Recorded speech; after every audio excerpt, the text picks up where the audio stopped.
বন্ধুরা, সমগ্র শিক্ষার সঙ্গে যুক্ত পশ্চিমবাংলার প্রায় 1 লক্ষর কাছাকাছি কর্মচারী যারা পশ্চিমবাংলায় কাজ করছেন, তাদের বাজেট 2025 আপনারা সকলেই জানেন তৃণমূল কংগ্রেস সরকারের এই বাজেটই হচ্ছে লাস্ট বাজেট। অর্থাৎ এই বাজেটের পর আর করার কিছু থাকবে না। যা করার যাবতীয় যা কিছু সিদ্ধান্ত নেওয়ার ইকোনমিক ডেভেলপমেন্টের ক্ষেত্রে সেটা এই বাজেটেই আপনার শেষ। আমাদের আজকের যে মূল বিষয়, যে বিষয় নিয়ে আজকের আমাদের আলোচনা বা আমাদের ভিডিও বা প্রতিবেদন যাই বলুন না কেন, বাজেটে সমগ্র শিক্ষা কর্মচারীদের ভাতা বৃদ্ধি হওয়ার চান্সেস কতটা রয়েছে এবং তার সঙ্গে কাদের কাদের ভাতা বৃদ্ধি হওয়ার সম্ভাবনা রয়েছে বা চান্সেস সব থেকে উপরের সারিতে রয়েছে। আপনারা সকলেই জানেন সমগ্র শিক্ষার সবচেয়ে বেশি সংখ্যক ফিগার হচ্ছে পার্শ্ব শিক্ষক অর্থাৎ প্যারা টিচার। প্রাইমারি এবং আপার প্রাইমারি মিলে মোট প্রায় 35,000-এর কাছাকাছি বা প্লাস আপনারা ধরে রাখতে পারেন আর কি, 35,000 এই বর্তমানে রয়েছে। এছাড়াও আপনার স্পেশাল এডুকেটার্স রয়েছে, শিক্ষাবন্ধু আছে, যারা প্র্যাকটিক্যালি পশ্চিমবাংলার এডুকেশন সিস্টেমের সাথে প্রত্যক্ষভাবে জড়িত বা ফিল্ড লেভেলে এদেরকে দেখা যায়। প্যারা টিচারদেরকে যেমন আপনারা স্কুলে দেখতে পান, শিক্ষাবন্ধু অফিস ওয়ার্কে তারা ব্যস্ত থাকে, স্পেশাল এডুকেটার্স যারা রয়েছে তারাও যারা বিশেষ চাহিদা সম্পন্ন যে সকল শিক্ষার্থী রয়েছে তাদেরকে তারা এডুকেশন দেয়। তাছাড়া আরও স্পেশাল তাদের ক্লাস বিভিন্ন কাজ তাদের করানো হয়ে থাকে। এছাড়াও আরও ডাটা এন্ট্রি কিছু অপারেটর রয়েছে, শিক্ষামিত্র রয়েছে, আরও একাধিক ডিপার্টমেন্টের কর্মচারী রয়েছে, শিক্ষক শিক্ষাকর্মী, যারা সমগ্র শিক্ষার আন্ডারে রয়েছে এবং প্রত্যেকের স্যালারি 60-40 রেশিওতে দেওয়া হয়। বন্ধুরা, আপনারা সকলেই জানেন, ইভেন আমাদের চ্যানেলও আমরা গতকাল থেকে শুরু করে লাস্ট 1 উইক আমরা একটা বিষয় নিয়ে আপনাদেরকে প্রায় কন্টিনিউ খবর দিয়ে গেছি যে বাজেটে কিছু পজিটিভ কিছু সুখবর আসতে চলেছে। বাজেটে 100% সম্ভাবনা রয়েছে রাজ্যের মুখ্যমন্ত্রী মমতা বন্দ্যোপাধ্যায়ের প্রতিশ্রুতি পূরণ করার। আমরা গতকালকেও প্যারা টিচারদের বিষয়ে একটা আপডেট জানিয়েছিলাম যে দ্বিগুণ ভাতা বৃদ্ধি হওয়ার সম্ভাবনা রয়েছে পার্শ্ব শিক্ষকদের। দেখুন, আজকের ডেটে দাঁড়িয়ে আপনারা সকলেই জানেন জাস্ট 1 সপ্তাহ বাকি। 10 তারিখ থেকে পশ্চিমবাংলায় বাজেট অধিবেশন শুরু হবে। 12 তারিখ বা 13 তারিখ রাজ্যের মুখ্যমন্ত্রী হোক বা অর্থমন্ত্রী চন্দ্রিমা ভট্টাচার্য যে কোনো একজন বাজেট পেশ করবেন। তবে একটা বিষয় আপনারা মোটামুটি শিওর হয়ে যাবেন, যদি বাজেটের ফাইল নিয়ে মমতা বন্দ্যোপাধ্যায় দাঁড়ায়, বাজেটের ফাইল নিয়ে যদি বক্তব্য রাখেন মমতা বন্দ্যোপাধ্যায়, তাহলে আপনারা একটা বিষয়ে আগাম আভাস পেয়ে যাবেন যে কিছু লোভনীয় ঘোষণা হবে। তার কারণ একটা বিষয় আমরা দেখেছি এর আগেও বাজেটে, যখন কিছু লোভনীয় ঘোষণা করার থাকে রাজ্যের মুখ্যমন্ত্রী মাইক ধরেন। বাজেট যদি কিছু না থাকে, বাজেটে যদি কিছু হওয়ার না থাকে, তাহলে চন্দ্রিমা ভট্টাচার্যকে দিয়ে দেয় মাইক। তো এই হচ্ছে পুরো বিষয়। তো যাই হোক, মুখ্যমন্ত্রী ঘোষণা করার সম্ভাবনাই সবচেয়ে বেশি রয়েছে। বন্ধুরা, এবার আসে আমাদের মূল বিষয় বা মুদ্রা কথায়। বন্ধুরা, যে খবর বিভিন্ন সোর্স মারফত, বিভিন্ন সূত্র মারফত আসছে, তাতে পার্শ্ব শিক্ষকদের ভাতা বৃদ্ধির একটা সম্ভাবনা উজ্জ্বল রয়েছে। আপনারা সকলেই জানেন পার্শ্ব শিক্ষকদের লাস্ট 2018 সালে ভাতা বৃদ্ধি হয়েছে। আমরা এর আগের প্রতিবেদনও আপনাদের জানিয়েছি। প্রায় 7 বছর হয়ে গেল তাদের কোনোভাবেই ভাতা বৃদ্ধি করেনি পশ্চিমবঙ্গের সরকার। বলা হয় তাদের 10,000 টাকা তারা স্যালারি পায়, 10,000 টাকা স্যালারি বাড়িয়েছে 10,000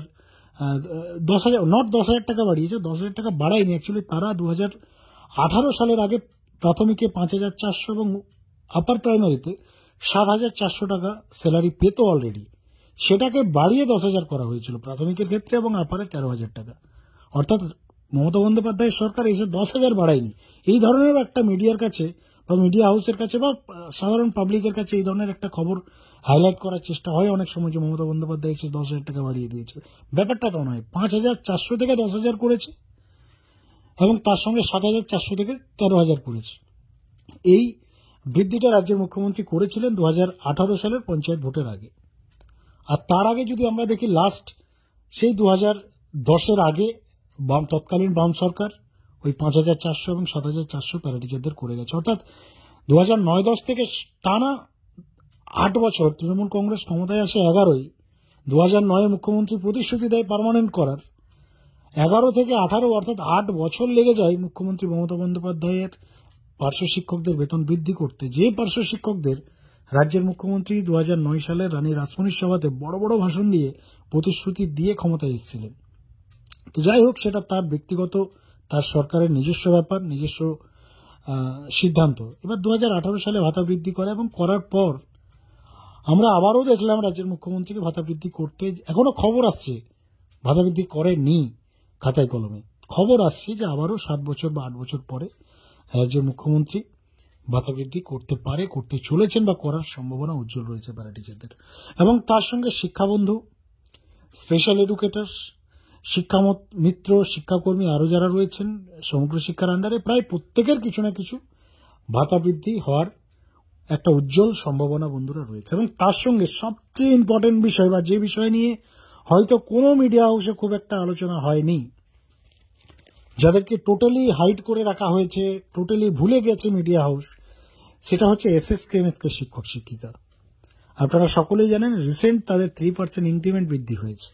3% ইনক্রিমেন্টের একটা অর্ডার তাদের রিলিজ করা হয়েছে, যে অর্ডার নিয়ে অলরেডি রাজ্যের সমস্ত মিডিয়া হাউস এমনভাবে খবর সম্প্রচার হয়েছে যে তাদের অনেক টাকা হয়তো রাজ্য সরকার বেতন বাড়িয়ে দিল, কিন্তু মোটেও ব্যাপারটা তা নয়।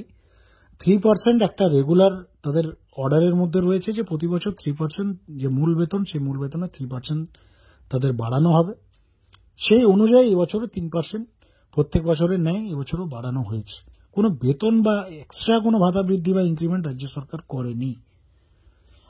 এসএসকেএমএসকে শিক্ষক শিক্ষিকাদের অবস্থাও বর্তমান সময়ে খুব একটা ভালো নয়।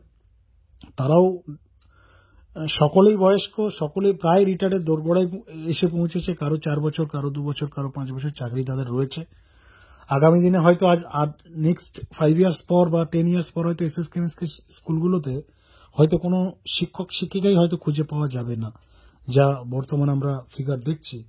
তো এই সমস্ত বিষয়কে সামনে রেখে আমাদের কাছে যে লাস্ট ইনফরমেশন এসছে সেটা হচ্ছে পার্শ্ব শিক্ষকদের সাথে এসএসকেএমএসকে শিক্ষকদেরও কিন্তু একটা উজ্জ্বল সম্ভাবনা রয়েছে ভাতা বৃদ্ধির।